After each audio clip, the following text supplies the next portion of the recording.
Hello everyone, welcome to my channel. और हम MP से 2024 के क्वेश्चन पेपर को सॉल्व कर रहे थे और हमने क्वेश्चन नंबर 90 तक कर लिया था। ठीक है, अब हम क्वेश्चन नंबर 91 से यहाँ से स्टार्ट करते हैं। Which of the following statement hold true for entropy in a thermodynamical system. ठीक है, यहाँ पे हमें बताना है कि इसमें से कौन सा जो स्टेटमेंट है वो हमारे थर्मोडायनेमिकल सिस्टम के लिए, मतलब एंट्रोपी के लिए, वो क्या से स्टेटमेंट जो है वो करेक्ट है।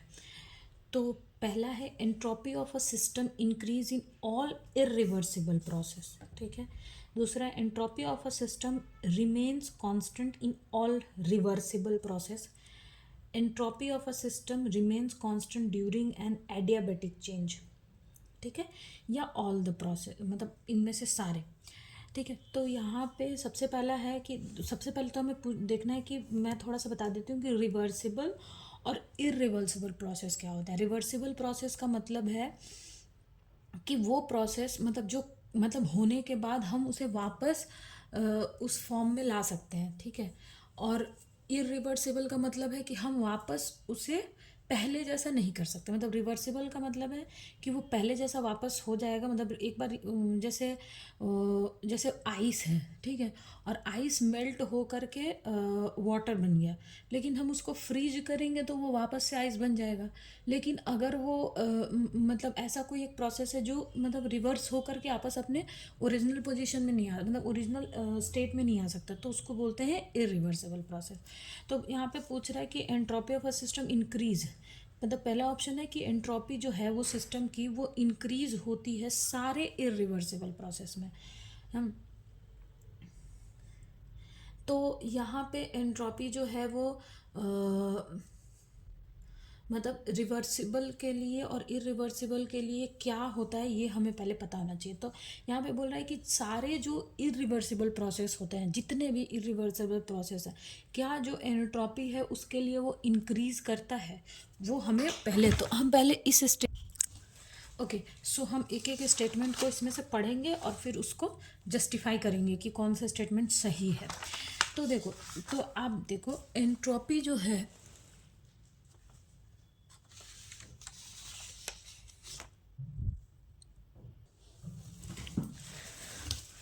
हाँ, तो जो एंट्रोपी है उसका जो मतलब जो इक्वेशन होता है वो चेंज इन एंट्रोपी क्या होता है, चेंज इन एंट्रोपी। ठीक है, वो क्या होता है, delta S is equals to क्या होता है, del Q by T plus S gen. S gen का क्या मतलब होता है, एंट्रोपी जनरेशन। ठीक है, तो एस जेन की जो वैल्यू होती है वो होती है कि वो मतलब ग्रेटर और इक्वल्स टू ज़ीरो, कब, इरिवर्सिबल प्रोसेस के लिए।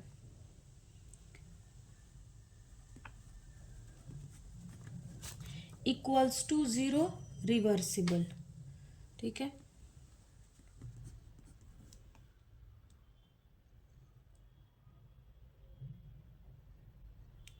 ओके। तो इरिवर्सिबल प्रोसेस के लिए इसकी जो वैल्यू होगी वो या तो ज़ीरो होगी या ज़ीरो से बड़ी होगी। ठीक है, और रिवर्सिबल प्रोसेस के लिए इसकी वैल्यू जो है वो ज़ीरो हो जाएगी। ठीक है,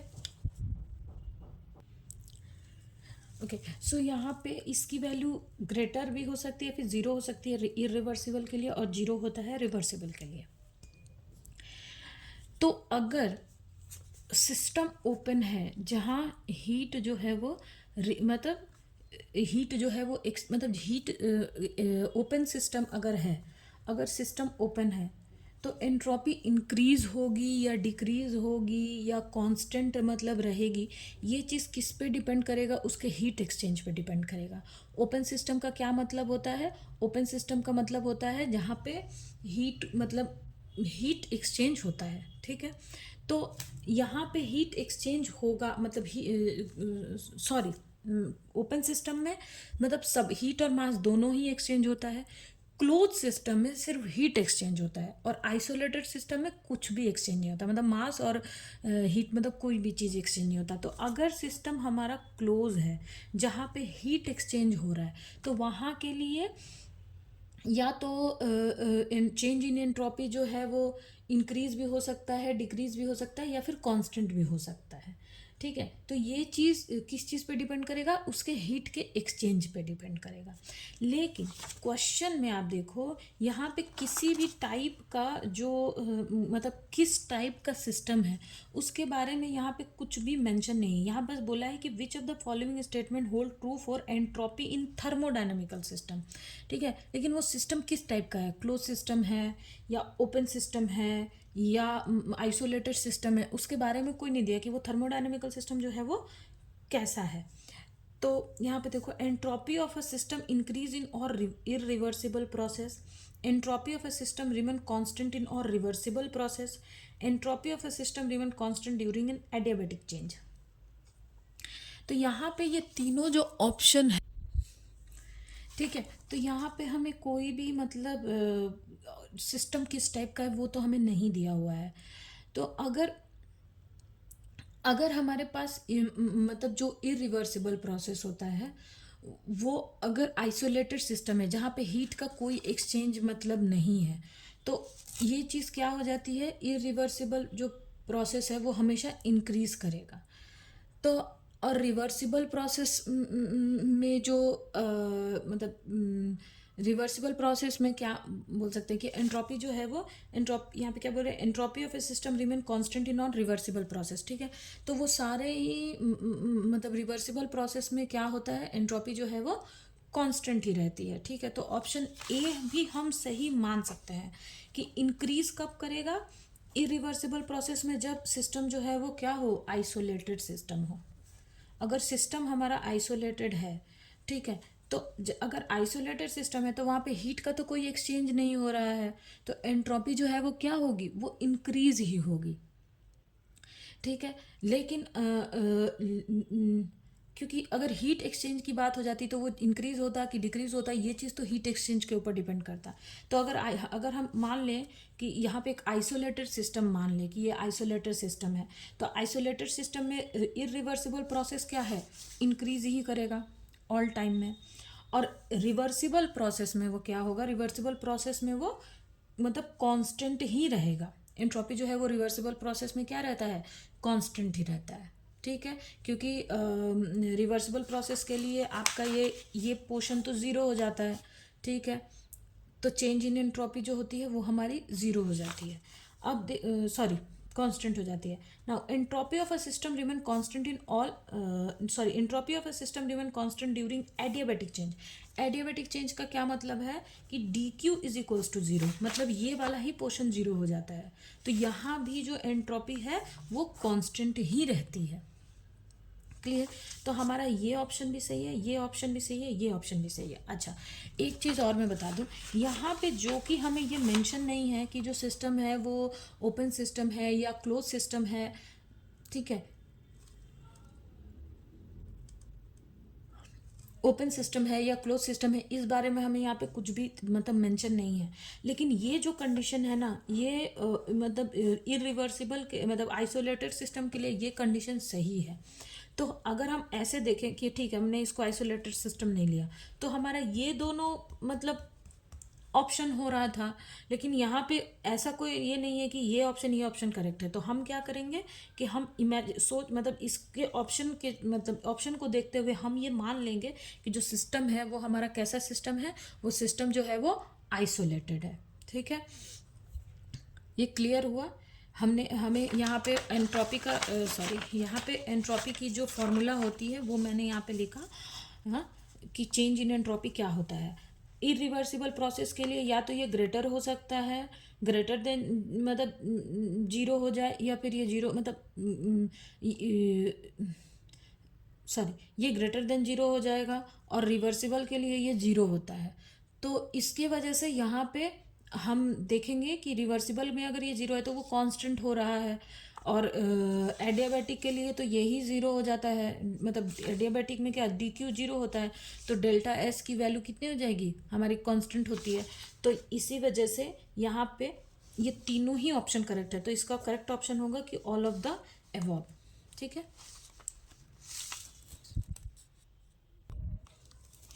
वैसे अगर इस क्वेश्चन में सिस्टम का टाइप मेंशन होता तो ज़्यादा बेटर होता, लेकिन यहाँ पे कोई सिस्टम का टाइप मेंशन नहीं है। मैंने क्या बोला, फिर से मैं बोल देती हूँ कि चेंज इन एंट्रोपी जो होती है उसमें जो ये इसकी जो वैल्यू होती है, ये क्या होता है, ये इरिवर्सिबल के लिए ग्रेटर देन ज़ीरो होता है, ठीक है, और रिवर्सिबल के लिए ये ज़ीरो होता है। लेकिन कौन से सिस्टम की मैं बात, इरिवर्सिबल में ये चीज़ कब होती है, जब सिस्टम क्या हो, आइसोलेटेड हो, ठीक है। और अगर सिस्टम ओपन है तो हीट एक्सचेंज हो रहा है या हीट अब्जॉर्ब हो रहा है, ये तो उसके ऊपर डिपेंड हो जाएगा। तो इसी वजह से हमने यहाँ पे सिस्टम को आइसोलेटेड ले लिया है। क्लियर। उसके बाद रिवर्सिबल प्रोसेस में, ठीक है, रिवर्सिबल प्रोसेस में एंट्रोपी तो क्या रहती है, कांस्टेंट रहती है। और एडियाबैटिक में भी एडियाबैटिक जो होता है उसमें भी एंट्रोपी क्या रहती है, वो कांस्टेंट रहती है, ठीक है। तो यहाँ पे हम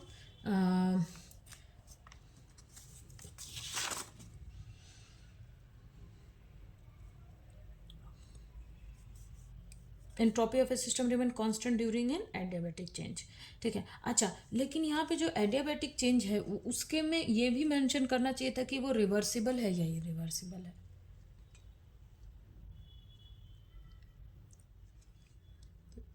यहाँ पे वो प्रोसेस नहीं दिया हुआ है। Question number 92, the probability density in case of a grand canonical ensemble depend on, इनमें से कौन से पे ग्रैंड कैनोनिकल एंसेंबल में मतलब किस पे डिपेंड करता है, ठीक है। तो ग्रैंड कैनोनिकल एंसेंबल में ना प्रोबेबिलिटी डेंसिटी जो है वो मतलब डिपेंड करती है आपका energy, temperature and chemical potential, ठीक है। तो इसमें से देखो पी एंड वी पे नहीं, E and T, energy and temperature, तो एनर्जी और टेम्परेचर तो ठीक है। यहाँ पे दिया हुआ है आपको ओनली एनर्जी, नहीं, नन ऑफ द अबव, तो एनर्जी और टेम्परेचर पे। अच्छा, यहाँ पे जैसे क्वेश्चन ग्रैंड कैनोनिकल के लिए पूछा है, ये आपको एग्जाम में कैनोनिकल और माइक्रो कैनोनिकल के ऊपर भी पूछ सकता है, तो आप वहाँ से मतलब उसका भी आप याद रखना कि उसमें कहाँ किस पे डिपेंड करता है, ठीक है। ग्रैंड कैनोनिकल में energy, temperature and chemical potential पे डिपेंड करता है।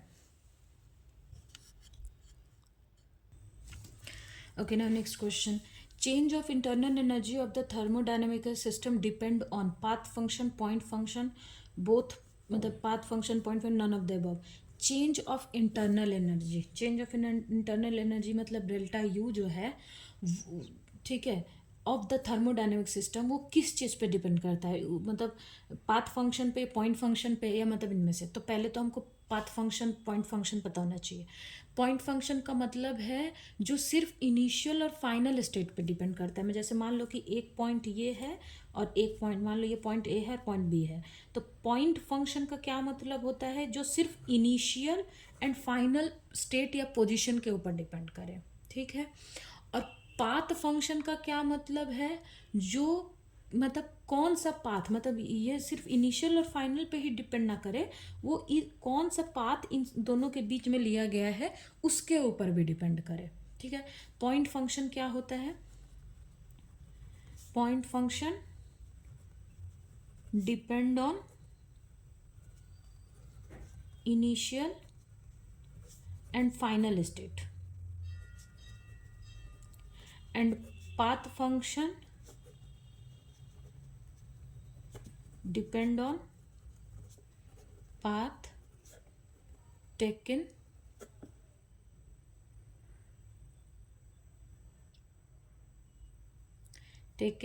in transition, ठीक है। मतलब ट्रांजिशन के ड्यूरेशन में वो कौन से पाथ पे था तो उसके ऊपर डिपेंड कर, ठीक है।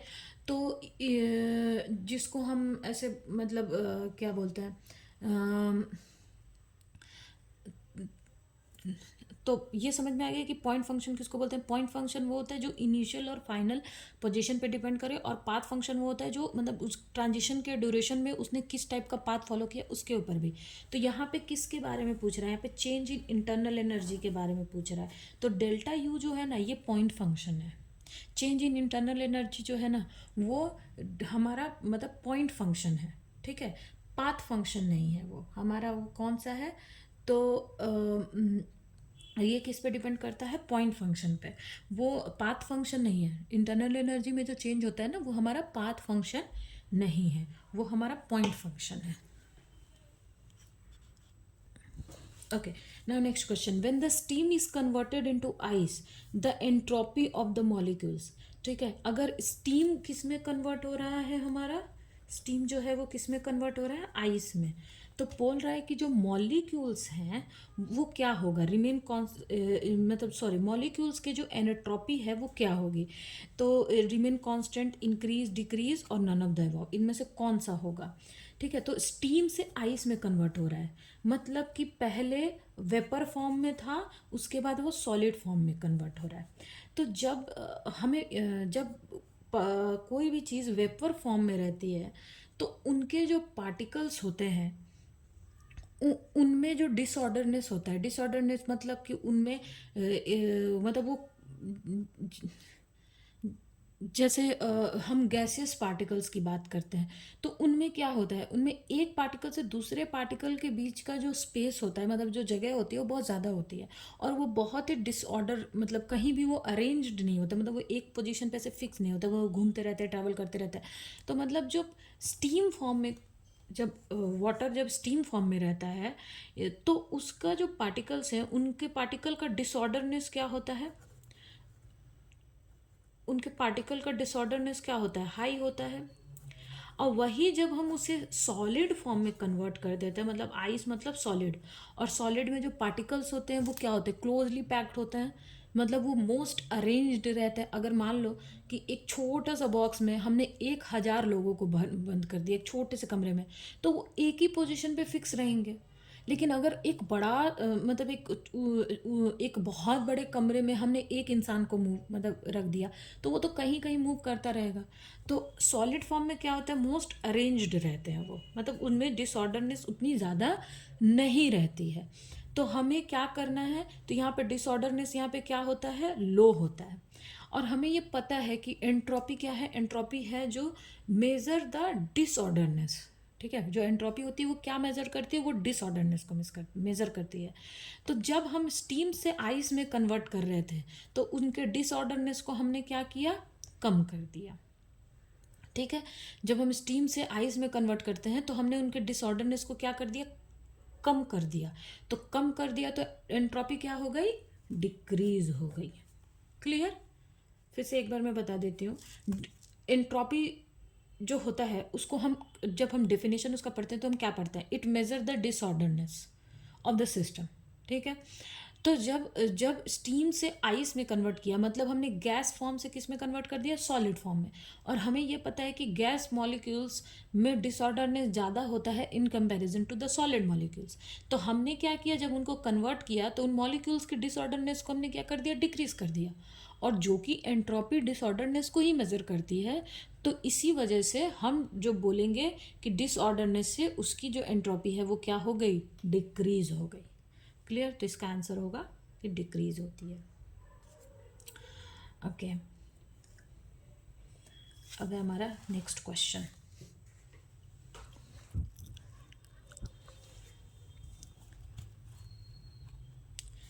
बोल रहा है कि according to the Clausius Clapeyron, melting point of ice decreases with increasing pressure. ठीक है, melting point of ice decreases with increasing pressure, hence the value of dp by dt will be. तो देखो dp बाई dt की वैल्यू क्या होती है? At the constant v delta p delta t is l t v2 minus v1। ठीक है, v2 और v1 क्या है? v2 एंड v1 क्या है? ये है हमारा specific volume in phase 1 and 2।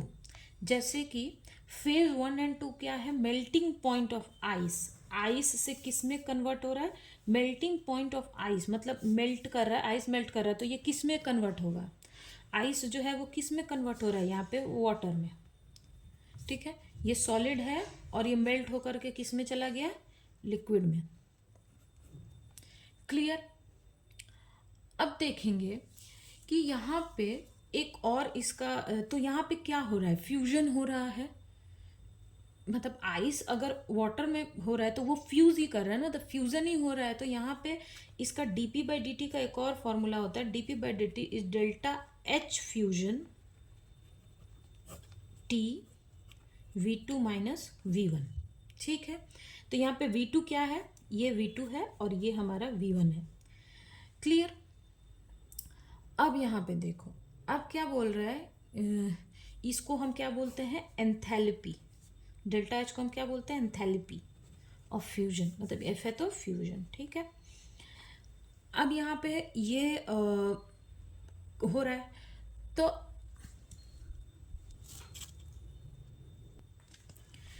अब क्वेश्चन में हमें क्या बोला था कि आइस जो है वो किस में कन्वर्ट हो रहा है, वाटर में, मतलब सॉलिड जो है वो लिक्विड में कन्वर्ट हो रहा है। तो देखो, volume of liquid is less than volume of solid, ये आपको पता है ना। ठीक है, इसको हम ऐसे भी फाइंड करते हैं, जैसे कि डेंसिटी जो है ना, वहाँ से फाइंड कर सकते हैं कि density is equals to mass upon volume. हाँ, तो volume is equals to mass upon density. ऐसे हमने आपने पढ़ा होगा ना कि जो आइस है वो वाटर के ऊपर फ्लोट करता है, ये वाले कॉन्सेप्ट आपको पता है ना। ठीक है, डेंसिटी जो है वो अच्छा मैं एक बार बता देती हूँ। जो आइस की जो डेंसिटी होती है ना, आइस की जो डेंसिटी होती है, यहाँ पे ऐसे रो से मैं रिप्रेजेंट करती हूँ, वो लेस होती है वाटर के डेंसिटी से। ठीक है, H2O की डेंसिटी से उसकी तो डेंसिटी लो, मतलब वॉल्यूम ज़्यादा। आइस की डेंसिटी क्या होती है वाटर से, क्योंकि हमने वो पढ़ा था ना 11th-12th में कि आइस जो होता है वो वाटर के ऊपर फ्लोट करता है, तो उसकी जो आइस की डेंसिटी होती है वो लो होती है वाटर के कंपैरिजन। तो डेंसिटी लो तो मतलब वॉल्यूम ज़्यादा, तो वॉल्यूम ऑफ लिक्विड जो है वो लेस होगा वॉल्यूम ऑफ सॉलिड से। तो यानी कि V2 जो है वो लेस है V1 से। और यहाँ पे इक्वेशन में क्या है कि dp by D T delta H fusion upon क्या था, V2 T है ना, हाँ, T V2 माइनस V1।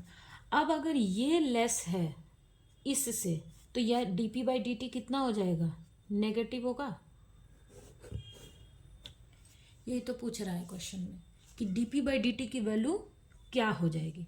मैं फिर से एक बार एक्सप्लेन कर देती हूँ।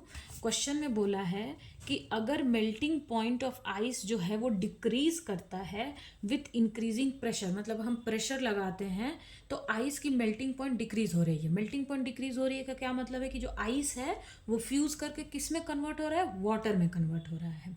जब हम प्रेशर इंक्रीज कर रहे हैं आइस के ऊपर, तो आइस किस में कन्वर्ट हो जा रहा है, वाटर में कन्वर्ट हो जा रहा है। तो यहाँ पे dp बाई डी टी का मैंने फॉर्मूला लिख दिया, ये वाला, ये भी होता है, लेकिन हम फ्यूजन हो रहा है तो हम फ्यूजन को लेंगे। ठीक है, अब देखो यहाँ पे जो V2 है, क्योंकि आइस पहले सॉलिड में था तो ये V1 होगा, और ये है वाटर तो ये V2 है। तो यहाँ पे हमको पता है कि वाटर का जो वॉल्यूम होता है वो आइस से क्या होता है, कम होता है, तो V2 माइनस V1 है। तो यहाँ पे अगर ये वैल्यू कम होगी, हाँ, और ये ज़्यादा होगी, तो ये वैल्यू नेगेटिव हो जाएगी। तो यानी कि dp बाई डी टी की वैल्यू क्या आएगी, हमारी नेगेटिव आएगी। क्लियर।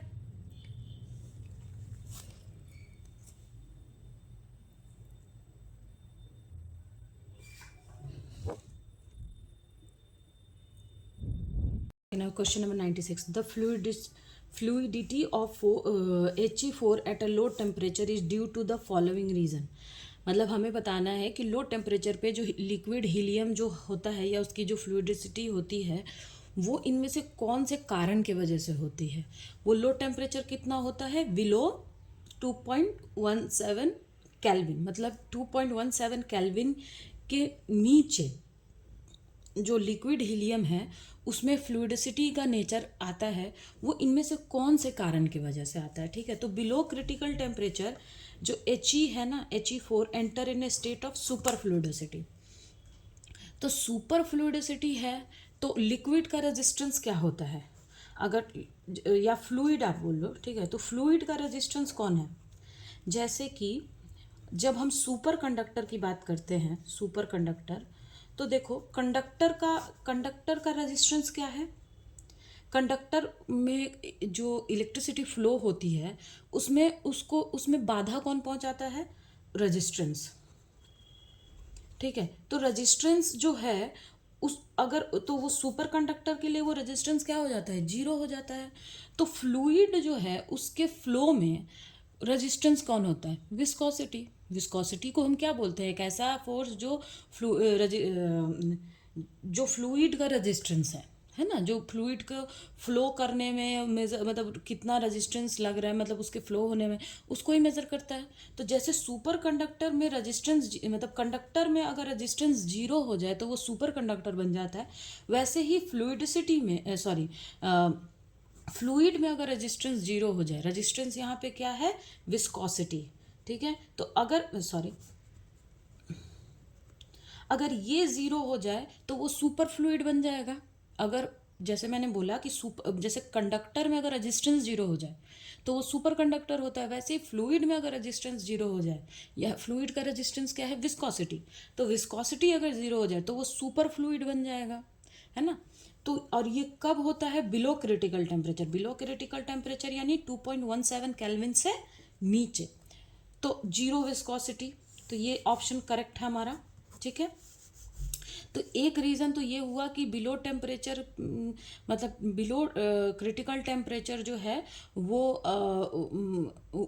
मतलब बिलो क्रिटिकल टेम्परेचर पे विस्कोसिटी जीरो होने की वजह से हीलियम में फ्लूइडिसिटी आती है। क्लियर। अब देखते हैं दूसरा। दूसरा क्या है कि जो हीलियम होता है ना, उसके अंदर जो वैंडरवाल फोर्सेस होते हैं वो इतने कम होते हैं कि जीरो पॉइंट एनर्जी क्या होती है? जीरो पॉइंट एनर्जी का मतलब है कि मिनिमम एनर्जी, मतलब किसी भी एक सिस्टम का मिनिमम आप बोल सकते हो। Zero point energy is a lowest, और आप मिनिमम बोलो, minimum possible energy a quantum system have. ठीक है, इवन एट एब्सोल्यूट ज़ीरो। ठीक है, मतलब कि एक मिनिमम ऐसा एनर्जी या फिर लोएस्ट एनर्जी जो एक मतलब जो पॉसिबल है एक क्वांटम स्टेट के लिए। जैसे मान लो कि कोई एक क्वांटम स्टेट है, उसकी पॉसिबल एनर्जी है, मतलब इतना लोएस्ट एनर्जी तो होना ही मतलब चाहिए, होता ही है। वो है आपका मान लो कि 2 इलेक्ट्रॉन वोल्ट, मान लो, मैं ऐसे बोल रही हूँ।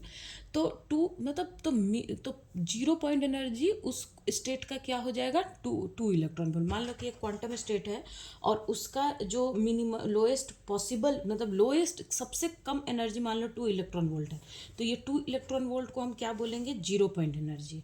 तो जो हीलियम 4 होता है ना, उसके जो वेंडरवाल फोर्सेस होते हैं, तो वेंडरवाल फोर्स क्या है? एक तरह का इंटरमोलिकुलर फोर्स ही है। वो इतना कम होता है ना कि वो उस सिस्टम का जीरो पॉइंट एनर्जी को भी क्रॉस नहीं कर सकता, मतलब उसको ओवरकम नहीं कर सकता। मतलब उसके वेंडरवाल फोर्स इतने कम होते हैं कि जो उस हीलियम 4 की जो मिनिमम जीरो पॉइंट एनर्जी है उसको भी वो ओवरकम नहीं कर पाता है। ठीक है, even as the absolute zero. ठीक है, तो यहाँ पे तो इसके वजह से भी उसके अंदर वो फ्लूइड नेचर आता है। क्लियर। तो यहाँ पे देखो, तो यानी कि weak intermolecular force between the atom भी सही है। क्यों? क्योंकि weak intermolecular force between the atom इसलिए सही है क्योंकि मैंने क्या बोला कि जो मॉलिक्यूल्स, जो हीलियम एटम के जो वेंडरवाल फोर्सेस होते हैं, जो उनका इंटरमोलिकुलर फोर्स होता है, वो इतना कम होता है, मतलब उसके उनके फोर्सेस के बीच में इतना मतलब उसके वो मतलब कम है कि वो उसका जीरो पॉइंट एनर्जी को भी ओवरकम नहीं कर पाता, मतलब उसका जीरो पॉइंट एनर्जी से भी वो कम, इतना कम है। तो इसके वजह से भी वहाँ पे फ्लूइड नेचर आता है। तो यानी कि ये ऑप्शन भी हमारा करेक्ट है। नाउ अब मास तो हीलियम का मतलब कम ही है ना, हीलियम का मास तो कम है, तो यानी कि ये ऑप्शन भी सही है। तो इसका करेक्ट ऑप्शन होगा ये, ऑल ऑफ द अबव। क्यों? क्योंकि लो टेम्परेचर पे उसका इंटरमोलिकुलर फोर्स भी कम है, उसका मास तो कम होता ही है, और जीरो विस्कोसिटी होती है। सबसे बड़ा कारण ना पता है ये जीरो विस्कोसिटी ही है, क्योंकि आप सुपर मतलब कारण तो बहुत सारे हो सकते हैं, लेकिन जैसे सुपर कंडक्टर में अगर रेजिस्टेंस जीरो हो जाए तो वो सुपर मतलब कंडक्टर में रेजिस्टेंस जीरो हो जाए तो वो सुपर कंडक्टर हो गया। वैसे ही अगर किसी फ्लूइड में उसका विस्कोसिटी अगर जीरो हो जाए तो वो सुपर फ्लूइड बन जाता है। तो ये इसका तीनों ही है। इसका भी मैंने बताया कि इंटरमोलिकुलर फोर्स क्यों है, इसका कारण स्मॉल मास तो होता ही है। ठीक है, तो ऑल ऑफ द अबव इसका करेक्ट आंसर होगा। क्लियर? इसका वैसे एक और कारण है कि ऐसा क्यों होता है, उसका भी एक और कारण है, लेकिन वो यहाँ पे ऑप्शन में मेंशन नहीं है, लेकिन मैं थोड़ा सा उसको भी एक्सप्लेन कर देती हूँ कि मैंने यहाँ पे स्मॉल मास क्यों बोला है, उसका मैं कारण बता रही हूँ। मतलब वो डायरेक्ट तो लिंक नहीं है इसके वजह से, लेकिन इनडायरेक्ट लिंक है। तो आप मेरे को बातें ध्यान से सुनना कि स्मॉल मास जो है वो हीलियम का क्यों, मतलब इसका कारण है। मतलब सुपर फ्लूइडिसिटी ऑफ ए हीलियम में स्मॉल मास क्यों, मतलब उसका क्या इफेक्ट होता है। तो जो कि हीलियम का जो मास है वो कम है, ठीक है, तो उसका जो मतलब जैसे सॉरी, हीलियम का जो लोअर मास है, हाँ, बिलो क्रिटिकल टेम्परेचर पे, तो उसका जो डी ब्रॉगली वेवलेंथ होता है वो क्या होता है, हाँ, एच कट बाई पी होता है ना डी ब्रॉगली वेवलेंथ का। तो जैसे इसका जो लोअर मास की वजह से उसका जो डी ब्रॉगली वेवलेंथ होता है हीलियम एटम का, वो जो होता है वो मतलब जो मॉलिक्यूल्स का जो सेपरेशन है, हाँ, उसके इक्वल हो जाता है। मतलब कि जैसे मतलब इसका जो कि लोअर मास है तो बिलो क्रिटिकल टेम्परेचर पे, तो जो डी ब्रोगली वेवलेंथ है, larger de Broglie wavelength of H E atom become comparable to the length of their separation distance. ठीक है, इससे क्या होता है कि जो एटम है वो अपनी आइडेंटिटीज को लूज कर देते हैं। ठीक है, मतलब जो, फिर से मैं बोलती हूँ कि due to lower mass of helium below critical temperature. ठीक है, मतलब क्रिटिकल टेम्परेचर के बिलो में, जो क्रिटिकल टेम्परेचर कितना है 2.17, उससे कम में लोअर मास के वजह से, ठीक है, मतलब जैसे कि हीलियम का जो मास है वो कम है, तो उसके वजह से बिलो क्रिटिकल टेम्परेचर पे क्या होता है, जो कि देखो, जो कि इसका मास कम है, इस वजह से इस टेम्परेचर के बिलो पे क्या होता है, तो जो लार्जर डी ब्रोगली वेवलेंथ, ठीक है, एच ई एटम का जो सबसे लार्जर डी ब्रोगली वेवलेंथ होता है लैम्डा, वो क्या होता है, मतलब वो कंपेरेबल हो जाता है to the length of the separation between the, जैसे दो एटम के बीच का जो सेपरेशन डिस्टेंस है वो डी ब्रोगली वेवलेंथ के इक्वल हो जाता है। इसके वजह से क्या होता है कि एटम जो है वो अपनी आइडेंटिटीज को लूज कर देते हैं। ठीक है, और सारे के सारे ना एक सिंगल क्वांटम एंटिटी बोल लो, या एक सिंगल क्वांटम के जैसा, मतलब क्वांटम स्टेट के जैसा, या क्वांटम आप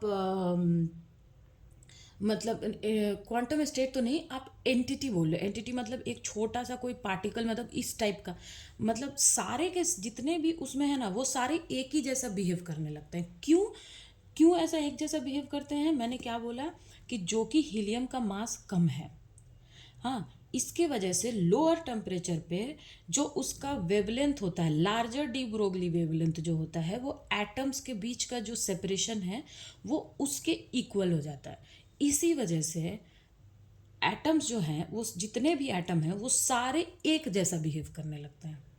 ठीक है, सारे के सारे, मतलब सोचो कि मतलब एक जैसे सारे के सारे, आप एक मैं ऐसे बोलूँ तो सारे जुड़वा ही हैं, मतलब जुड़वा नहीं, मतलब सारे सिमिलर हो गए, सारे एक जैसे हो जाते हैं।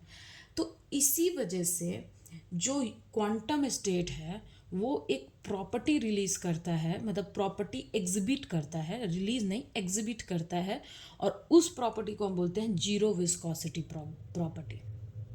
ठीक है, और जो कि जीरो विस्कोसिटी हुआ, ठीक है, तो कौन से स्टेट में आ जाएगा, वो सुपर फ्लूइड के स्टेट में आ जाएगा। आपको ये क्लियर हुआ? या मैं फिर से मतलब जैसे मेरी बात है ना, आप थोड़ा ध्यान में, यहाँ पे लिख तो नहीं सकती, ठीक है, आप मेरी बातों को ना ध्यान से सुनो कि मैं क्या बोल रही हूँ, कि स्मॉल मास मतलब क्यों होता है, मतलब स्मॉलर मास सुपर फ्लूइड का क्यों कारण है, ठीक है। मैं फिर से बोलती हूँ कि जैसे स्मॉल मास है हीलियम का, तो स्मॉल मास होने की वजह से जब वो अपने क्रिटिकल टेम्परेचर पे आता है ना, 2.17 केल्विन पे जब टेम्परेचर जब हो जाता है, मतलब इससे कम 2.17 केल्विन से सिस्टम का टेम्परेचर या उस एटम का टेम्परेचर, जो हीलियम है उसका टेम्परेचर अगर इस टेम्परेचर से भी कम होता है, तो जो कि हीलियम का मास कम है, इस वजह से जो एटम्स के बीच का जो सेपरेशन है ना, जैसे ये डिस्टेंस ये किसके इक्वल हो जाएगा, डी ब्रोगली वेवलेंथ के, ठीक है। ये जो सेपरेशन है ये डी ब्रोगली वेवलेंथ के इक्वल हो जाएगा, और जो कि ये सेपरेशन डी ब्रोगली वेवलेंथ की वजह से हो जाएगा, तो सारे के सारे जो मतलब एटम है वो अपनी आइडेंटिटी को ख़त्म करके और ये सारे एक जैसा ही बिहेव करेंगे या एक जैसे ही हो जाएंगे। तो इस वजह से जो ये सिस्टम है, मतलब जो एच ई है, हाँ, वो क्या करेगा, He4 जो है वो क्या करेगा, वो अपनी मतलब एक यूनिक प्रॉपर्टी एग्जिबिट करेगा, और जिसको हम बोलते हैं ज़ीरो विस्कोसिटी प्रॉपर्टी, ठीक है। तो इसी वजह से स्मॉलर मास भी जो है वो सुपर फ्लूइड का कारण होता है। क्लियर हुआ, ठीक है। तो इसमें ये भी सही है, intermolecular force between the atom, क्यों, क्योंकि वो डी ब्रोगली वेंडरवाल फोर्सेस उनके कम होते हैं, इस वजह से स्मॉलर मास क्यों हुआ, क्योंकि वो डी ब्रोगली वेवलेंथ की जगह मतलब ऐसा डी ब्रोगली वेवलेंथ जो है उसके सेपरेशन के इक्वल हो जाता है, ऐसा जीरो विस्कोसिटी, ठीक है। तो ये सारे ही इस चीज़ का कारण है। Okay, clear. Okay, the material have a low resistivity are identical candidate for construction of.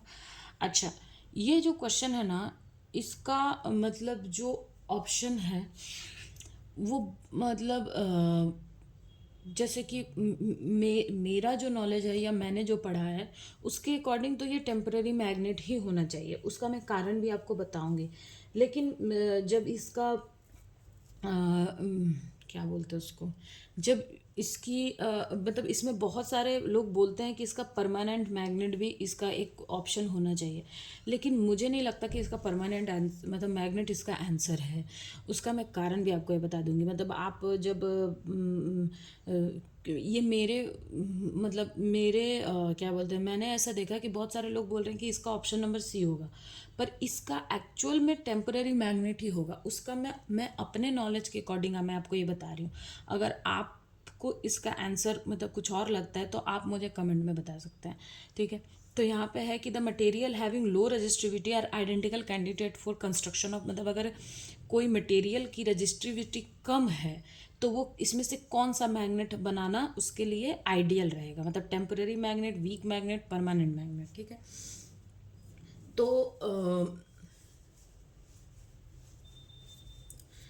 तो इसका आंसर मैंने क्यों टेम्पररी मैग्नेट बोला है, मैं उसका कारण मैं आपको बता देती हूँ, ठीक है। कि जिस मटेरियल का लो रजिस्टिविटी है, ठीक है, वो टेम्पररी मैग्नेट बनाने के लिए ही रहेगा, मतलब इसका ऑप्शन ए ही होगा। उसका कारण है कि जो हीट जनरेट होगा, ठीक है, एडी करंट, मतलब एडी करंट की वजह से जो हीट जनरेट होगा, हाँ, कोर में, वो मिनिमाइज करता है।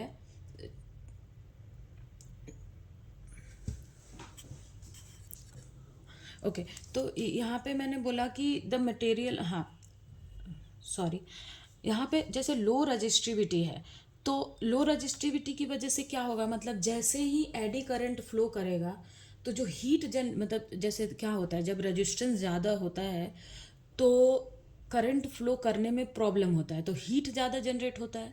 मतलब रेजिस्टेंस अगर किसी भी चीज़ में ज़्यादा है, मान लो कि एक वायर है, अगर उसका रेजिस्टेंस ज़्यादा है और जब उसमें करंट फ्लो करेगा तो वो फ्लो नहीं कर पाता है मतलब ईजिली, तो उसका हीट जनरेशन मतलब हीट जो उसमें जनरेट होता है, मतलब वो वायर बहुत जल्दी गर्म हो जाता है ना।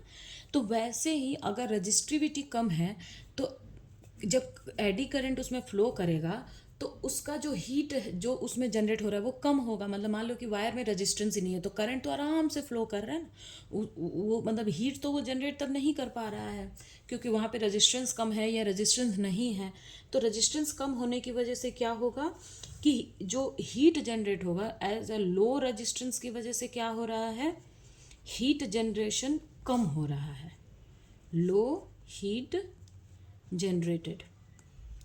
और जो कि लो हीट जनरेट हो रहा है तो वो मैग्नेटिक प्रॉपर्टी को बहुत जल्दी ही मतलब एक्वायर कर लेगा। और जैसे ही मैग्नेटिक प्रॉपर्टी मतलब जैसे ही करंट स्टॉप होगा वैसे ही क्या होगा कि वो अपनी मैग्नेटिक प्रॉपर्टीज़ को लूज़ कर देगा। मतलब जैसे मान लो कि हमने करंट ऑन किया, ठीक है, करंट ऑन किया तो जो कि उसका रेजिस्टेंस कम है, हीट जनरेशन ज़्यादा नहीं है, तो उसकी वजह से वो जल्दी ही अपनी मैग्नेटिक प्रॉपर्टी में आ जाएगा। और जैसे ही हमने इसको करंट को ऑफ हम करेंगे तो जो कि उसका रेजिस्टेंस कम है तो उसकी मैग्नेटिक प्रॉपर्टी क्या हो जाएगी, लूज भी हो जाएगी। तो मतलब वो जितनी जल्दी मैग्नेटिक प्रॉपर्टी एक्वायर करेगा वो मटेरियल, उतना ही जल्दी वो मैग्नेटिक प्रॉपर्टी लॉस कर देगा। रजिस्टिविटी कम होने की वजह से हीट जनरेशन तो कम हो रहा है, तो मतलब जो करंट है उसका इफेक्ट किस में जा रहा है ज़्यादा, मैग्नेटिक प्रॉपर्टी को मतलब एक्वायर करने में। तो जितनी जल्दी मैग्नेटिक प्रॉपर्टी को वो एक्वायर करेगा ऑन करने पे, उतना ही जल्दी करंट ऑफ करने पे वो मैग्नेटिक प्रॉपर्टी को लूज करेगा। ठीक है, तो इसी वजह से ये परमानेंट मैग्नेट तो नहीं हो सकता है, ये टेम्पररी मैग्नेट ही हो सकता है। मतलब मैग्नेट वो कब है, बस जितने देर करंट ऑन है, ऑफ करते ही वो अपने मैग्नेटिक प्रॉपर्टीज को लूज कर देगा। क्यों? क्योंकि यहाँ पे रेजिस्टेंस कम है। क्लियर? तो इसका ऑप्शन ए होगा ना। अब है हमारा कि in case of black body radiation with the increase in the temperature of the body the intensity of radiation for each wavelength. बोल रहा है कि in case of a black body radiation with the increase in temperature of the body the intensity of radiation of each wavelength। मतलब एक black body जो radiation होता है उसमें अगर हम टेम्परेचर को इंक्रीज करें तो रेडिएशन की जो वेवलेंथ है, उस रेडिएशन की जो वेवलेंथ है उसकी इंटेंसिटी मतलब क्या होगी, इंक्रीज होगी, डिक्रीज होगी, कांस्टेंट रहेगी, या इनमें से कुछ भी नहीं होगा। जो ब्लैक बॉडी रेडिएशन है पूछ रहा है क्वेश्चन, मतलब पहले आप क्वेश्चन देख लो कि जो ब्लैक बॉडी रेडिएशन में अगर हम टेम्परेचर को बढ़ा दें तो उसका जो वेवलेंथ होगा, उसकी जो इंटेंसिटी होगी, वेवलेंथ की इंटेंसिटी, उसके ऊपर क्या इफेक्ट पड़ेगा। मतलब अगर हम टेम्परेचर को बढ़ाते हैं तो उसके वेवलेंथ की इंटेंसिटी पे क्या इफेक्ट पड़ेगा। तो जो विन्स लॉ होता है, आपने विन्स लॉ पढ़ा होगा, सॉरी लो नहीं है, लॉ है, ठीक है। तो max lambda max T equals to constant, यही होता है ना हमारा विन्स लॉ। तो ये होता है कि लेमडा मैक्स टी कांस्टेंट, ठीक है। तो लेमडा इज इक्वल, तो मान लो मैंने कांस्टेंट के रख लिया, ठीक है, lambda max T is equals to constant, sorry यहाँ पे मैंने कांस्टेंट के ले लिया, तो लेमडा इक्वल्स टू क्या हो जाएगा, के अपॉन टी। क्लियर? तो जैसे हम टी को इंक्रीज करेंगे, अगर हम ये बढ़ाएंगे तो ये लेमडा जो क्या होगा, लेमडा जो है वो क्या होगा, वो डिक्रीज करेगा। क्लियर है ना? अगर हम टेम्परेचर को मतलब बढ़ाते हैं, अगर हम टेम्परेचर को बढ़ाते हैं तो उसका जो वेवलेंथ का इंटेंसिटी है वो क्या हो जाएगा, डिक्रीज करेगा। क्लियर? तो यहाँ पे फिर से मैं बता देती हूँ कि अगर टेम्परेचर को हम इंक्रीज कर रहे हैं तो lambda max, sorry Wien's law क्या होता है, lambda max T equals to constant. तो यहाँ पे मैंने टी ले लिया, तो यहाँ पे मैंने के मतलब के कांस्टेंट को मैंने के ले लिया, तो लेमडा इक्वल्स टू के बाई टी। तो जब टेम्परेचर, ये मैक्स है, ठीक है, तो जब हम टेम्परेचर को इंक्रीज करेंगे तो वेवलेंथ ऑफ मैक्सिमम इंटेंसिटी क्योंकि यहाँ पे तो लैम्डा मैक्स है ना, तो मतलब मैक्सिमम इंटेंसिटी का जो वेवलेंथ है वो क्या हो जाएगा, वो डिक्रीज कर जाएगा। ठीक है, इसका मतलब इंक्रीज है और इसका मतलब डिक्रीज है। ठीक है, तो क्या हुआ कि जैसे हमने टेम्परेचर को इंक्रीज किया वैसे क्या हुआ, जो मैक्सिमम इंटेंसिटी का जो वेवलेंथ है वो क्या हो गया, डिक्रीज हो गया। And intensity increases. क्लियर। तो यहाँ पे क्या है ऑप्शन कि वो जो wave intensity of radiation for each wavelength, ठीक है, वो इंक्रीज करेगा। यहाँ पे इंटेंसिटी पूछा है, वेवलेंथ नहीं। मतलब फिर से मैं बता देती हूँ कि ये वाले फॉर्मूला से अगर हम टेम्परेचर को बढ़ाएंगे तो ये कम हो जाएगा और ये कम होगा, लेकिन इंटेंसिटी क्या होगी, वो इंक्रीज करेगी। क्लियर। ये क्लियर हुआ, तो यहाँ पे इसका आंसर जो होगा वो इंक्रीज होगा। ठीक है, as temperature increases wavelength decreases and intensity increases. ठीक है, तो इसका ऑप्शन नंबर ए होगा। Okay, now the cyclic integral of del q by del t for a reversible cycle is equals to 0. This theorem is known as, मतलब ये बोल रहा है कि cyclic integral of dq by dt is equals to 0. तो इसमें से ये कौन सा थ्योरम है, तो देखो, according to Clausius theorem, Clausius theorem के अकॉर्डिंग क्या होता है, D Q by D T is less than और इक्वल्स टू 0। ठीक है, अब देखो, अब बोलते हैं कि if the heat absorbed reversibly by the system, then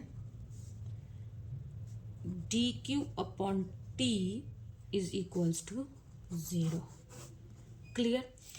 यहाँ पे बोल रहा है कि cyclic integral of D Q by D T is 0 for a reversible cycle is equals to 0। ठीक है, तो क्लॉसियस थ्योरम के अकॉर्डिंग तो ये होता है हमारा। क्लियर।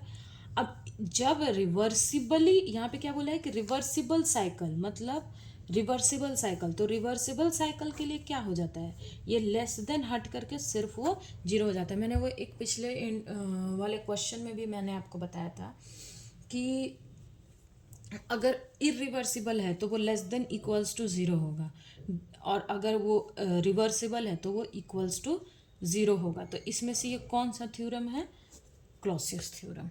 ठीक है, क्लॉसियस थ्योरम कौन सा कंडीशन में, रिवर्सिबल, तो रिवर्सिबल के लिए क्लॉसियस थ्योरम सिर्फ ये हो जाता है, और इरिवर्सिबल में ये पूरा होता है, मतलब less than equals to 0। Now इसमें पूछ रहा है कि if the partition function is given by z and beta is 1/kt then mean energy will be, तो मीन एनर्जी का एक्सप्रेशन क्या होता है, ln z। ठीक है, तो इसमें से कौन सा ऑप्शन करेक्ट है, ये सी। ठीक है, तो इसमें मीन एनर्जी का यही फॉर्मूला होता है। ठीक है, आप स्टैटिस्टिकल मैकेनिक्स में आपने पढ़ा होगा, तो this is the mean energy.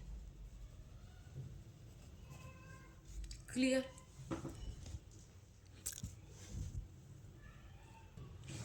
अच्छा, which of the following series of hydrogen spectrum fall in ultraviolet region, तो इनमें से कौन कौन सा, तो हाइड्रोजन एटम में कौन कौन सा होता है, लाइमन,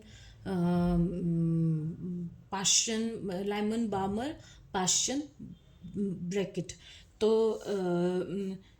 और Lyman Balmer, Paschen, Bracket, Pfund, एम फंड भी होता है, एम फ्री होता है। ठीक है, तो यहाँ पे लाइमन की क्या होती है, लाइमन में होता है अल्ट्रा वायलेट रीजन। लाइमन जो होता है वो अल्ट्रा वॉयलेट रीजन में आता है। ये मैं लिख देती हूँ यहाँ पे, आप इसको याद रखना, क्योंकि जैसे इस बार इन लोगों ने अल्ट्रा वॉयलेट रीजन के लिए पूछा है, दूसरी बार किसी और के लिए भी पूछ सकते हैं, ठीक है।